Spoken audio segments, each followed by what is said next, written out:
Hey there, folks. Welcome back to the How to Retire on $3,000 per week podcast. I'm here with my co-author, Ben Kingsley. We're chatting today about chapter 3 in the book, What is Wealth? And we covered off some key themes here, Ben. The two that I want to chat about is, one, what's the difference between rich and wealthy? And the other one is the 4 types of wealth. And I like really ramming that home, that if your expenses are actually less than the passive income that come in, you're wealthy. Whereas if you've just got a heap of money in the bank and over time you spend more than you earn, you're eventually going to run out of money. And that's the difference between rich and wealthy. Oh, I think so. And I think, wealth, most people have this concept of what wealth is. It's just basically having a lot of money or access to a lot of money, right?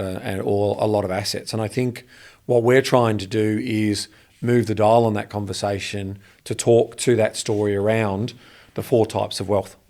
Well, my favourite sentence in this whole chapter is, without physical wealth, pursuing social, financial or time wealth becomes infinitely harder.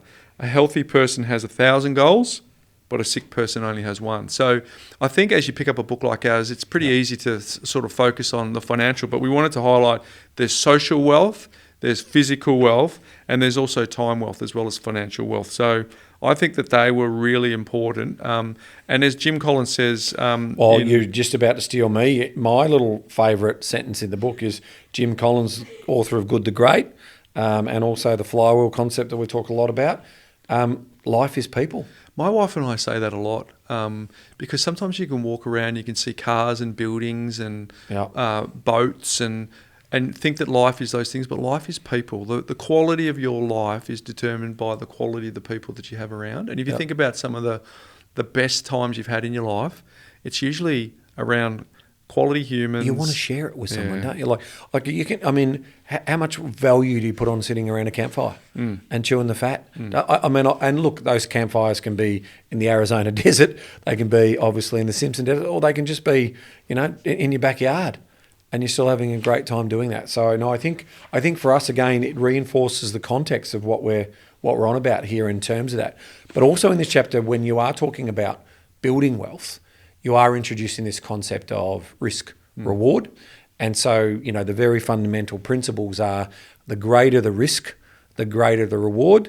We've obviously taught people for 30 plus years and done it ourselves 30 plus years where it is about residential property, because we feel like that has a low level of risk, but still has risk. Don't get me wrong. There's still regulatory risk. There's still, government and all of those sorts of things come in. Climate risk is going to be a thing. But the point being is what we're trying to do is build context in terms of, all right, if this is a wealth creation book where property is the vehicle, we've got to set that story up and we've got to put context around where property, direct residential property sits in that story. Well said, Ben, and that's a pretty good segue for what we're going to cover next in our next episode, is why property in chapter 4. But now, before we do move on to why property, Bryce, there is a great little diagram that we spent a bit of time, a nice little framework that we put together on page 35. So in the supplementary PDF, if you're checking that out now, have a look at that, study it, because work and earn, invest and grow, and protect and sustain, and then the 4 primary ways to generate money, and obviously what that money does in terms of wealth creation.